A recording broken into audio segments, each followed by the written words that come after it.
Electrical info में आज का जो हमारा टॉपिक है वो है why CT secondary not be kept open के जो करंट ट्रांसफार्मर के सेकेंडरी टर्मिनल्स होते हैं एनर्जाइजेशन के बाद जो है यानी कि एनर्जाइजेशन के वक्त हम उनको ओपन क्यों नहीं छोड़ सकते जब उनमें से करंट फ्लो करना शुरू हो जाए।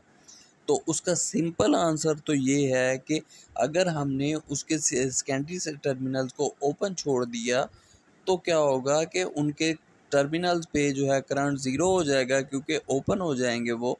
तो करंट उधर ज़ीरो होगा और जो वोल्टेज है वो इतने बड़े लेवल तक पहुंच जाएगा क्योंकि ये स्टेप अप ट्रांसफार्मर है। तो क्या होगा, जो है हमारी इंसुलेशन फेलियर हो जाएगा और हमारा जो सीटी है करंट ट्रांसफार्मर ये जो है ब्लास्ट हो जाएगा, एक्सप्लोड हो जाएगा, जिसकी वजह से इर्द गिर्द के इक्विपमेंट को नुकसान होगा, पावर इंटरप्ट होगी। अगर उधर कोई पर्सनल है यानी इलेक्ट्रिकल का वर्कर है तो उसकी जो जान को खतरा हो सकता है। ये तो इसका है सिंपल आंसर। लेकिन आज हम बात करेंगे इसके कंप्लीट जो इलेक्ट्रिकल और टेक्निकल इसका आंसर है उस पर बात करेंगे कि किस किस पॉइंट की वजह से ये जो है हम अपने सेकेंडरी टर्मिनल्स का ख्याल करते हैं कि इनको हम ओपन ना छोड़ें। तो इन तमाम पॉइंट्स की तरफ जाने से पहले मैं बता दूं कि ये जो हमारा करंट ट्रांसफार्मर होता है बेसिकली हम मेजरमेंट और प्रोटेक्शन के लिए इस्तेमाल कर रहे होते हैं अपने इलेक्ट्रिकल सिस्टम में या सब स्टेशन में। तो इसके जो सेकेंडरी टर्मिनल्स होते हैं इनके साथ हम एमीटर जो है मेजरमेंट ऑफ करंट के लिए लगाते हैं, रिले और जो है प्रोटेक्शन के लिए लगाते हैं, और वाट मीटर जो है इसकी पावर को मेजर करने के लिए लगाते हैं। तो हम ये प्रिकॉशन ज़रूर अपने जहन में रखते हैं या जो हमारे जूनियर वर्कर होते हैं उनको हम बता देते हैं कि इनके जो टर्मिनल्स हैं सेकेंडरी उनको कभी भी ओपन नहीं छोड़ना। तो ये जहन में क्वेश्चन आता है कि ये हमने ओपन क्यों नहीं छोड़ना। तो उसकी जो वजूहात है मैं आपको अब स्टेप बाय स्टेप बताऊंगा क्या वजूहात हैं। सबसे पहले उसकी तरफ जाने से पहले आपको पता होना चाहिए कि जो हमारा पावर ट्रांसफार्मर है और जो हमारा करंट ट्रांसफार्मर है इसमें बेसिक डिफरेंस क्या है। तो इसका जो बेसिक डिफरेंस है वो ये है कि हमारा जो पावर ट्रांसफार्मर है उसका जो प्राइमरी करंट है वो जो है रिफ्लेक्शन है उसके सेकेंडरी करंट की। यानी कि अगर हमारी प्राइमरी साइड पे इतना करंट है तो उसकी सेकेंडरी साइड पे जो करंट होगा वो आपस में रिफ्लेक्ट होंगे, यानी कि एक दूसरे के मद्देनज़र इसके हिसाब से होंगे। जैसे कि आपको इक्वेशन के बारे में पता है कि N1 और I1 जो है प्राइमरी साइड के नंबर ऑफ टर्न और करंट जो है प्राइमरी साइड का इक्वल है number of turns of secondary and उसकी प्रोडक्ट जो होगी करंट के साथ सेकेंडरी साइड की उसके इक्वल होगी। उसी हिसाब से जो है हमारा जो है प्राइमरी पे भी करंट होगा और सेकेंडरी का भी उसके हिसाब से ही होगा। लेकिन जो हमारा सीटी है यानी करंट ट्रांसफार्मर है वो हम जो है अपने इलेक्ट्रिकल सिस्टम में सीरीज़ में लगाते हैं। तो वो डिपेंड कर रहा होता है टोटली लाइन करंट के ऊपर। यानी कि अगर कोई लाइन जो है हमारे सब स्टेशन में एंटर हो रही है तो उसके दरमियान में सीरीज़ में हम अपना करंट ट्रांसफार्मर लगा देंगे, जिसकी वजह से क्या होगा, जो हमारी करंट की डिपेंडेंस होगी वो हमारे लाइन करंट के ऊपर होगी।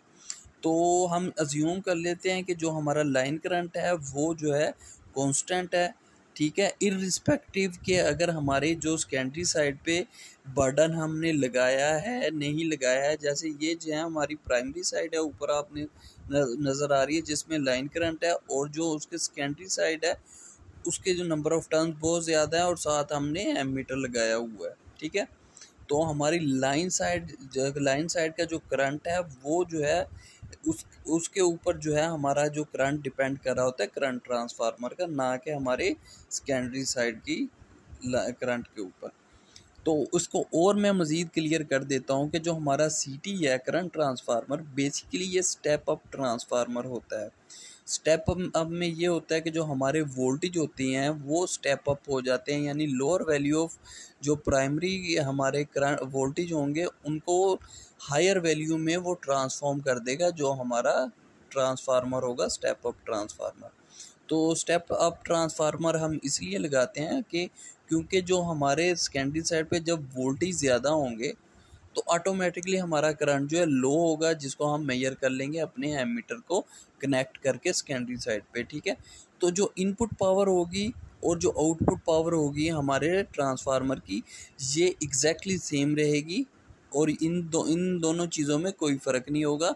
जो चेंजिंग आएगी वो करंट और वोल्टेज में आएगी। क्या अगर जो करंट बढ़ेगा तो वोल्टेज कम हो जाएगा, क्योंकि ये प्रोडक्ट्स जो हैं दोनों साइड पे बराबर हो जाएंगे अगर हमने पावर हमारी सेम आ जाएगी, लेकिन जो है वोल्टेज और करंट में डिफरेंस आएगा। तो बात कर लेते हैं आगे कि अगर हमारा लेस करंट होगा सेकेंडरी पे, क्योंकि जिसे हमने मेजर करना है, तो हाई वोल्टेज होगा हमारे सेकेंडरी पे, इसलिए हम स्टेप अप ट्रांसफार्मर यूज़ करते हैं। तो अब आ जाते हैं आगे कि नॉर्मल ऑपरेशन में पहले बात कर लेते हैं हमारे करंट ट्रांसफार्मर की, कि जब उसके साथ सेकेंडरी टर्मिनल्स होंगे उसके बाद हम जो है ओपन कंडीशन में बात कर लेंगे। फिर आपको क्लियर हो जाएगा कि क्या वजूहात है जिसकी वजह से हम उसे ओपन नहीं छोड़ सकते सेकेंडरी टर्मिनल को। तो जो हमारे नॉर्मल ऑपरेशन में जो सीटी होगा उसकी जो प्राइमरी और सेकेंडरी वाइंडिंग जो है वो प्रोड्यूस कर रही होगी एमएमएफ, यानी मैग्नेटिक मोटिव फोर्स जो होगी। जैसा कि आपको अगर लेंस लॉ के बारे में पता है कि जो हमारा इंड्यूस्ड करंट होता है, ठीक है, वो अपोज कर रहा होता है उस करंट को जो उसे प्रोड्यूस कर रहा होता है, ठीक है। जैसे प्राइमरी साइड का जो करंट है और जो सेकेंडरी साइड पे हमारा करंट इंड्यूस होता है वो एक दूसरे को अपोज कर रहे होंगे, ये लेंस लॉ है, ठीक है। तो इसी तरह जो एमएमएफ है यानी मैग्नेटिक मोटिव फोर्स हमारी प्राइमरी और सेकेंडरी साइड की एक दूसरे को अपोज कर रही होगी, ठीक है। तो इससे क्या होगा, हमारा जो है सिस्टम चल रहा होगा और इनमें बहुत कम डिफरेंस होता है, इसलिए जो हमारी एमएमएफ होगी, नेट जो एमएमएफ है वो स्मॉल होगी, ठीक है। और ये जो होगी नेट एमएमएफ ये वर्किंग और मैग्नेटाइजिंग ऑफ कोर ऑफ सीटी के लिए होगी। अब बात कर लेते हैं कि जब हमारी है सेकेंडरी वाइंडिंग ओपन होगी तब क्या कुछ होगा। जब आपको पता है हमारी सेकेंडरी वाइंडिंग, जैसे आपको ये इधर नज़र आ रहा है, नीचे ये सेकेंडरी वाइंडिंग के टर्मिनल हैं, ठीक है। तो अगर ये दोनों ओपन नज़र आ रहे हैं आपको तो क्या होगा, तो जब ये दोनों ओपन होंगे तो इधर मिनिमम या ज़ीरो करंट होगा हमारी सेकेंडरी साइड के ऊपर। तो आपको पता है अगर ज़ीरो करंट होगा तो ऑटोमेटिकली जो वोल्टेज होगा वो मैक्सिमम लेवल पे होगा हमारी सेकेंडरी साइड के ऊपर जब सेकेंडरी के टर्मिनल ओपन होंगे। तो क्या होगा, जो हमारा प्राइमरी करंट है वो रिमेन सेम होगा, क्योंकि वो डिपेंड कर रहा है लाइन करंट के ऊपर। तो लाइन करंट जो है वो सेम होगा, तो हमारी प्राइमरी साइड का करंट सेम होगा। और जो हमारी सेकेंडरी साइड के जो टर्मिनल ओपन हम कर देंगे तो उधर जो है करंट ज़ीरो होगा। तो अपोजिंग एमएमएफ ऑफ जो सेकेंडरी है वो भी ज़ीरो हो जाएगी, क्योंकि उधर जो है हमने टर्मिनल ओपन कर दिए, करंट कोई नहीं रहा। तो एमएमएफ जो होगी वो हमारी सेकेंडरी की ज़ीरो हो जाएगी और जो प्राइमरी की होगी वो रिमेन सेम रहेगी। प्राइमरी साइड के तरफ ही सिर्फ एमएमएफ जो है वो बच जाएगा और उसको कोई चीज़ अपोज नहीं कर रही होगी, यानी कि जो एमएमएफ ऑफ जो सेकेंडरी साइड है वो ज़ीरो हो जाएगा। तो उसकी वजह से क्या होगा, जो लार्ज फ्लक्स है वो हमारी कोर में है प्रोड्यूस हो जाएगा। तो जो लार्ज फ्लक्स होगा हमारी कोर में उसकी वजह से फ्लक्स लिंकेज जो होगा वो सेकेंडरी वाइंडिंग की तरफ होगा, जिसकी वजह से आपको पता है कि जो हमारा वोल्टेज होगा वो बहुत ख़तरनाक लेवल तक जो है बढ़ जाएगा हमारे सेकेंडरी टर्मिनल की तरफ। आपको पता है जो वोल्टेज है वो प्रोपोर्शनल होता है फ्लक्स के, तो जो वोल्टेज है वो भी हमारे फ्लक्स की तरह बहुत ज़्यादा हाई लेवल तक पहुंच जाएगा, जिसकी वजह से क्या होगा, इंसुलेशन फेलियर हो जाएगा हमारे सीटी का और उसकी वजह से बहुत ज़्यादा नुकसान हो जाएगा हमारे सीटी का। या तो वो ब्रस्ट कर जाएगी या उसकी वजह से क्या होगा, कोई ना कोई जो है मसला पैदा हो जाएगा हमारे सिस्टम के अंदर। तो जो एक्सेसिव कोर फ्लक्स होगा वो क्या करेगा, सैचुरेट कर देगा सीटी कोर को परमानेंटली। तो उसकी वजह से क्या होगा, जो हमारे ट्रांसफार्मर की रेशो होगी उसमें एरर आना शुरू हो जाएगा।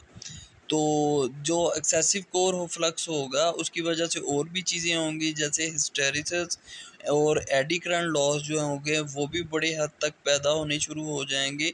उसकी वजह से हमारे सीटी की जो वाइंडिंग होगी वो ओवर हीटेड हो जाएगी। और जो आपको पता है कि कुछ जो हमारे सीटी हैं वो ऑयल फील्ड हैं, तो वो जो है ओवर हीटिंग की वजह से एक तो वाइंडिंग जो है जल जाएगी और वो जो ऑयल होगा वो बॉयल होना शुरू हो जाएगा। और जो है उसकी वजह से वेपराइजेशन होगी ऑयल की, और सीटी जो है वो हमारे सीटी की जो हाउसिंग होगी यानी कि उसकी जो बॉडी होगी वो ब्लास्ट हो जाएगी। जब ब्लास्ट होगी तो उसकी वजह से हमारी जो है पावर इंटरप्ट हो जाएगी और आसपास के जितने इक्विपमेंट है वो से इफ़ेक्टेड होंगे और हमारी जो है माली और जानी नुकसान भी हो सकता है। और इसीलिए आपकी एक छोटी सी गलती यानी कि हमारे सिटी सेकेंडरी को ओपन करने की वजह से बहुत ज़्यादा नुकसान हो सकता है।